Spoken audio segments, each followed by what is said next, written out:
Hello welcome back. ഇന്നത്തെ video നല്ല അടിപൊളിയായിട്ടുള്ള ഒരു അച്ചാറാണ് കേട്ടോ. ബീട്രൂട്ടും ക്യാരറ്റും വെച്ചിട്ടാണ് നമ്മൾ ഈ അച്ചാർ തയ്യാറാക്കിയത്. നമുക്ക് വീഡിയോയിലോട്ട് പോവാം.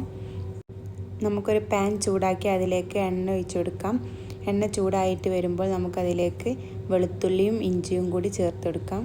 15 അല്ലി വെളുത്തുള്ളിയാണ് കേട്ടോ ഞാൻ എടുത്തത്. അത് നടു കീറിയിട്ടിട്ടതാണ്. പിന്നെ ഒരു വലിയ കഷ്ണം ഇഞ്ചിയും കൊടുത്തത് ചെറുതായിട്ട് അരിഞ്ഞതും കൂടി ചേർത്ത് കൊടുക്കാം. ഇനി ഇതിലേക്ക് നമ്മൾ 2 പച്ചമുളകാണ് ചേർത്തത്. ആവശ്യത്തിന് ഉപ്പും ചേർത്ത് നന്നായിട്ട് മിക്സ് ചെയ്തെടുക്കുക.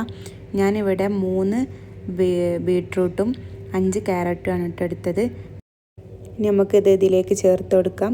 അത് നന്നായിട്ട് മിക്സ് ചെയ്തെടുക്കാം.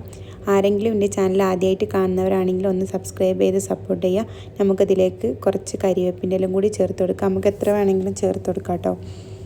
ഇനി നമ്മളിതിലേക്ക് 2 ടീസ്പൂൺ മുളക് പൊടി ചേർത്ത് കൊടുക്കാം. കായപ്പൊടി 1.5 ടീസ്പൂൺ ചേർത്തെടുക്കുക. കായപ്പൊടി എന്തായാലും ചേർക്കണം കേട്ടോ. 1.5 ടീസ്പൂൺ തന്നെ ചേർക്കാം. ഞാൻ 1 ടീസ്പൂണാണ് ആദ്യം ചേർത്തത്. പിന്നെയാണ് കുറച്ച് 1/2 ടീസ്പൂണും കൂടി ചേർത്തത്. ശേഷം നമുക്ക് ഉലുവയും കടുകും കൂടി പൊടിച്ചതൊരു 1/4 ടീസ്പൂൺ ചേർത്ത് കൊടുക്കാം. എന്നിട്ട് നന്നായിട്ട് ഇത് മിക്സ് ചെയ്തെടുക്കുക. നല്ല അടച്ച് വെച്ചാണ്ട് വേവിച്ചെടുക്കുക കേട്ടോ. ഇനി ഇതിലേക്ക് വിനാഗിരി ചേർത്ത് കൊടുക്കുക. 1 കപ്പ് വിനാഗിരിയാണ് ചേർത്തത്. ശേഷം നമുക്ക് 2 ടീസ്പൂൺ പഞ്ചസാര ചേർത്തെടുക്കാം.